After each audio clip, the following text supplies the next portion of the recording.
Bom, aqui para mais um aqui Diário aqui do Estudante. Aconteceu umas coisinhas que quarta-feira eu não consegui gravar. E também sábado e domingo acredito que vai ser uns videozinhos um tanto quanto diferentes do que eu tô fazendo esses dias, tá? Mas a princípio, sexta eu ainda consigo gravar normal. Sábado e domingo eu mudo um pouquinho. Eu vou dar uma pausa aqui até eu pegar meu material e colocar um vídeo para postar. Mas bom, já já eu volto. Bom, agora já voltei aqui já com o meu. Que coisa boa. Eu já tinha praticamente explicado a aula inteira de física e eu vi e tava pausado. Coisa boa, como é bom. Tá, vou tentar aqui dar uma resumidinha aqui porque eu tenho coisa pra fazer aqui depois da gravação, apesar que eu acho que vai demorar um pouco, mas tá. Física C, a gente tava estudando ondas estacionárias, que são ondas que têm pontos fixos, elas não se mexem. é, Elas vibram entre pontos fixos. Então, aqui eu tava dando exemplo aqui com esse pedaço aqui de cinto, que aonde eu estou segurando, ó, ela tá vibrando, né? Ela tá criando um pulso para cima e para baixo. Aonde eu tô segurando ela aqui, que teoricamente não devia estar se mexendo, ela devia estar fazendo tipo assim, ó, que é um ponto que não se mexe, a gente chama de nó. Formou o pico, formou o vale. A área entre esses dois a gente chama de ventre. É, Tá, eu pulei uma parte aqui que eu não falei da onde que é essa corda, aonde que se encontra. Então, são ondas estacionárias, elas têm do tipo corda e do tipo tubo. As cordas você encontra principalmente em violão e em outros derivados, como piano, guitarra, tudo isso daí. E nos de tubo você pode pegar como exemplo apito e flauta, tá? É, Questão de conta, ele vai trabalhar na próxima aula, então não tem por que eu correr com conta hoje, apesar do professor já ter passado pra gente. Acho que é isso. Daí com relação aos harmônicos, que ficou um tanto quanto confuso, que eu não consegui entender muito bem o que seria um harmônico, eu só entendi que diminui a frequência. Tem a frequência um, um ventre. Daí se você muda alguma coisa que faz com que ela fique com dois ventres, que nem eu tô fazendo aqui agora, ó, ela muda para frequência 2, então pro harmônico 2. Como descobrir qual é o harmônico? É o harmônico um, né, que no caso é o som natural, como o da minha voz, que cabe mais ou menos aí em 120 decibéis. 120 Hz, desculpa. 120 Hz multiplicado pelo número de ventres. Então, se tá aqui um ventre para cima, para baixo, para cima, para baixo, eu estou usando o meu harmônico um de 120 Hz. Se eu coloco para 2, como eu estou fazendo aqui agora, eu multiplico o número de ventres, então no caso um 2 um 2 no caso só para mostrar que ele tá, são esses dois aqui, então tem um nó aqui no meio. Eu pego o número de ventres, que no caso é 2 e multiplico pelo meu original, que é 120. Então, se eu afinar minha voz em um harmônico, eu vou estar afinando ela para 240 Hz. Se eu conseguir fazer 3, no caso eu não consigo dobrar aqui, que eu não tenho ideia como que toca. Deve ser alguma coisa assim. Daí ela fica um M para baixo, um M para cima, um M para baixo, um M para cima e por aí em diante. A minha voz ficaria com 360 Hz, o que é bem alto. Quer dizer, bem alto para homem, né? Porque a mulher normalmente ela tem uma voz de 400 Hz. Gente. Mulher é mulher, né? Com relação aos tubos, eu vou entrar numa próxima aula de física de revisão que eu vou estar fazendo. Espanhol, não vou falar com vocês porque a gente tava falando dos falsos cognatos, algumas palavrinhas. Eu não acho que seja muito chato porque a maioria delas você consegue interpretar a questão pela interpretação do texto, pelo contexto em que ela está inserida. Normalmente dá para fazer isso. É, E não tem muito assim, tipo, eu também não sei pronunciar direito. São palavrinhas que todo professor vai falar de falsos cognatos, tá? Matemática A gente começou a entender logaritmo. Logaritmo nada mais é do que a inversa da exponencial que a gente estava fazendo. De 2 elevado a x igual a 4. Qual o valor de x? Em vez de colocar 4 aqui, você transforma ele em exponência. Então, 2 dá quanto? Fatora o 4. 2 fica 2, 2 fica 2, 2 ao quadrado. Então, 2 elevado a x igual a 2 ao quadrado. Como que tá? Corta as bases, corta os dois, sobra x igual a 2. Né? Essa é a ideia. No logaritmo, é mais ou menos a mesma coisa. Tá? Então, vou dar aqui o exemplo. 2 elevado a x é igual a 8. Né? Como que transforma isso em logaritmo? Log de 8 na base 2 igual a x. É simples assim. É só trocar os lugares para uma invenção. Para uma exponencial. Não é muito mais complicado que isso, tá? Não é um bicho de 7 cabeças. Quer dizer, é às vezes, porque volta e meia aparece tipo log de 128 na base 8. O que é um tanto sacanagem. Deixa eu pegar aqui um lápis aqui para resolver aqui para mostrar para vocês. Então, ó, log de 128 base 8. Então, o 8 fica elevado ao resultado. Então, 8 elevado a x é igual a 128.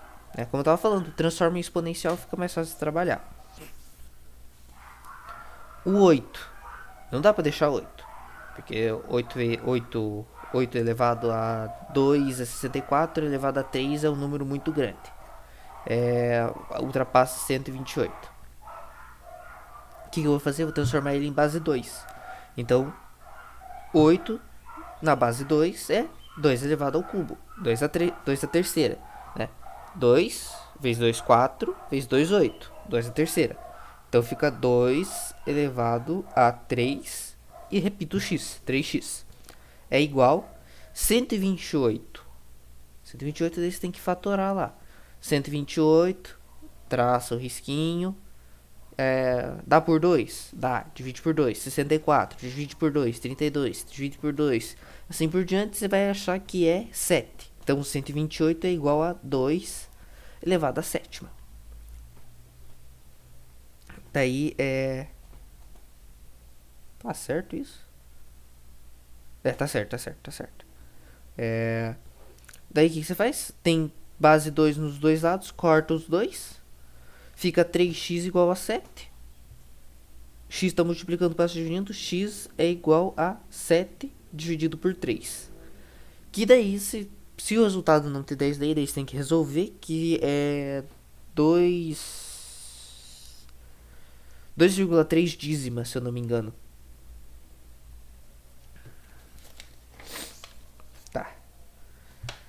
Daí aqui, geografia com o Nogaroli, é uma das aulas bem divertidas que a gente tem. A gente tá falando um pouquinho sobre a urbanização, que no caso é o processo da criação das cidades, que existem 3 processos. O professor discorre bem mais disso em sala de aula, eu tô pegando aqui só o resumo, né? 3 processos. Naturais, que são cidades criadas pela necessidade. Então é o que? Áreas de mineração, passagem dos tropeiros, portos muito importantes, portos naturais como Baía de Guanabara, a Baía do Rio lá que eu esqueci o nome. Então são cidades criadas pela necessidade de um local, tá? Essa é a ideia. Cidades planejadas.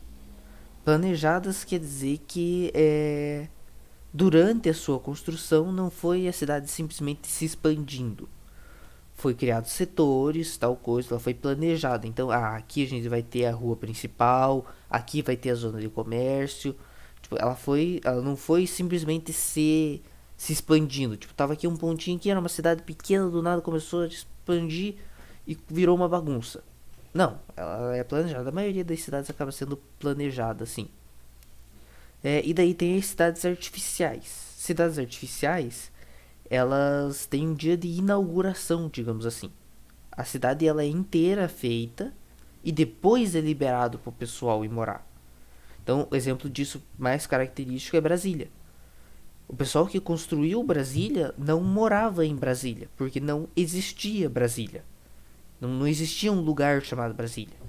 Foi uma região que o governo cedeu que o JK escolheu para fazer essa sede do governo, essa capital do Brasil. Ela começou a construção, ela terminou a construção, teve o dia de inauguração e daí o pessoal pôde ir morar lá. Então, Curitiba tem dia de fundação. O dia que chegou uns malucos e falou assim: vamos construir nossa casa. É hoje. E construíram aqui em Curitiba.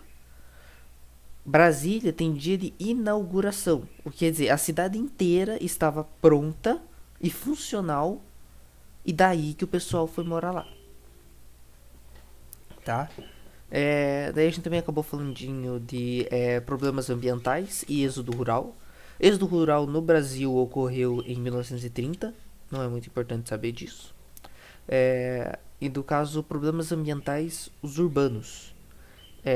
Fora os clássicos de a poluição por CO2, a poluição sonora, tem mais uma que é importantezinha de falar, que é infiltração do solo. Quer dizer, impermeabilização do solo. Impede a infiltração da água. Então, sem contar que em centros urbanos você constrói sua casa onde você consegue. Então, em muitas zonas perigosas, zonas de risco, o pessoal constrói a casa. Que zonas de risco? Fundo de vale, de planície, e morro. Qual que é o problema? O morro, quando chove, dá deslizamento. E o fundo de vale, quando chove, alaga. Natural já isso acontece. Agora, quando você constrói estrada, casa, calçada, impede que a chuva chegue à terra, para a terra absorver a chuva, você cria essa impermeabilização. Ou seja, a água vai muito mais rápido direto para o rio, ou nem chega a ir para o rio, ela simplesmente incha. Então por isso que tem esses problemas de enchente, deslizamento, essas coisas. Deixa eu me ver aqui. História. Revolução Industrial. Não preciso nem comentar sobre isso, né? É um dos temas que a gente mais falou aqui. Acho que eu já falei dele umas 3 vezes. Em aulas diferentes. A gente já falou em aula do Brasil, em filosofia, em sociologia, em geografia A. E falamos em biologia sobre as consequências da poluição. Equação de circunferência, eu não vou entrar. Não tô com paciência para falar de circunferência. É muito chato e na maioria das vezes você resolve por Pitágoras. Pega ali os dois pontos, faz um triângulo retângulo entre eles, pega as posição, pronto, resolveu a questão, tá? Não é muito difícil, tá? A maioria das questões se resolve assim. Tá. Biologia, evidências evolutivas. Como que você tem certeza que a gente evoluiu de alguma coisa? Bom, primeiramente, fósseis. Então a gente encontra ossos de animais que já não existem, mas que são similares aos que a gente conhece. Comparação embrionária. Então você pegar um embrião de 10 dias do ser humano, um embrião de 2 dias de um ovo de galinha. Eles vão ter muitas características parecidas, até mesmo de cobra, parece muito com a gente. No começo todo mundo parece fumaça. E acho que seria mais no terceiro estágio embrionário que cada um realmente pega a sua própria característica. Pra você ter ideia, a gente ser humano, a gente como ser humano, enquanto estamos entre o primeiro e o segundo estágio de, de feto, a gente tem cauda. Você tem ideia de como que é o sistema evolutivo? Que outro bicho que tem cauda? Macaco. Macaco tem cauda. Então essa é a ideia. Tá, aí tem tipos de evolução. Estabilizadora, em que o meio termo ganha. Então, ela forma uma parábola assim, ó. Por quê? Quem é muito pequeno, né? Deixa eu só centralizar. Quem é muito pequeno é desfavorecido. Quem é muito grande também é desfavorecido. Por quê? Porque não tem alimento.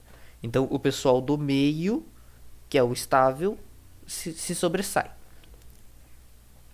É disruptiva. É uma evolução que é o contrário do que eu falei.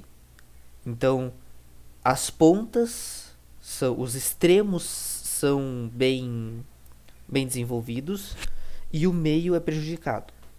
Como que eu posso dar exemplo disso? Rato. Um rato de pelagem escura se favorece em um ambiente de floresta. Então, no ambiente de floresta, a pelagem preta se sobressai aqui. Em ambiente de deserto, a pelagem branca se sobressai. Porque você é do mesmo jeito que a branca na floresta vira um ponto branco no meio do preto, o preto na floresta vira um ponto preto, um rato preto no meio do deserto vira um ponto preto no meio do deserto. Então o predador é muito fácil. E quem está no meio termo? O rato cinza. O rato cinza ele é muito claro para estar na floresta e muito escuro para o deserto. Então a população do rato cinza abaixa. Por isso que ela forma esse M, tá? Direcional. Ela só um ponto é favorecido, né? Então no caso fica um gráfico assim, né? Tipo, só um extremo é favorecido. Exemplo disso, bactéria. Então a bactéria normalmente ela é uma só, né? Aqui colocou o antibiótico. Essa aqui morre e essa daqui que desenvolveu resistência ao antibiótico aumenta a população. Então ela tem essa troca. Então antes uma era muito evoluída e a outra pouco. Essa morre tudo e muda para outra. São os tipos dessa evolução, tá? Literatura, não tenho muito o que eu falar. Realmente ler os livros. Sagarana é um livro muito divertido de se discutir, porque de se ler não recomendo. Quer dizer, recomendo até, se tiver muita paciência e tiver ânimo para ler o que esse caboclo aqui escreveu, porque não é fácil, tem uns bagulho ali que ele escreve que você fica, oi, o que ele quer dizer? Se não me engano, ele passou umas 4 páginas só para explicar por que é que o burrinho era cansado. Tipo, cantando da vida do burrinho. Cara, não interessa, você já contou isso 2 partes anterior. Não precisa. Mas não, ele continua.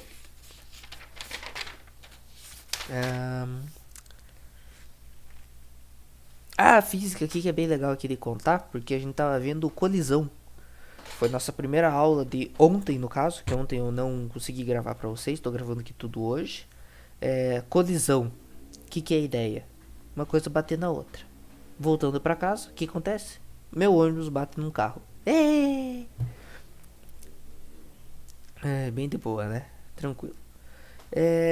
Cara, em reação aqui da coisa, sempre saber que a quantidade de movimento se permanece a mesma, tá? Se não tiver dispersão como atrito, tá? E é isso. Você tem que saber que quantidade de movimento é massa vezes velocidade. Massa vezes velocidade? Pera lá, deixa eu só ter certeza. Massa vezes velocidade. E que a soma do que os corpos tinham antes tem que ser igual à soma do que eles tinham depois, tá? É basicamente isso. Se eu começar aqui a falar, tipo, 0 igual a QC mais QP, vai ficar uma confusão danada, então eu prefiro nem falar, tá? E essa aqui de matemática eu já falei. Bom, obrigado.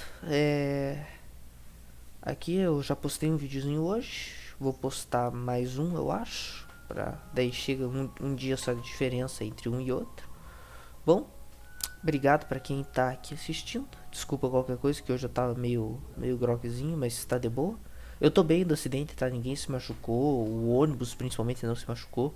O carro perdeu uma roda, mas o cara que tava dentro ativou o airbag, ele só saiu tipo mexendo assim no ombro, no máximo deslocou. Mas tá tudo bem, correu tudo certo, ninguém se machucou, nada sério, tá? Bom, obrigado, gente. Falou!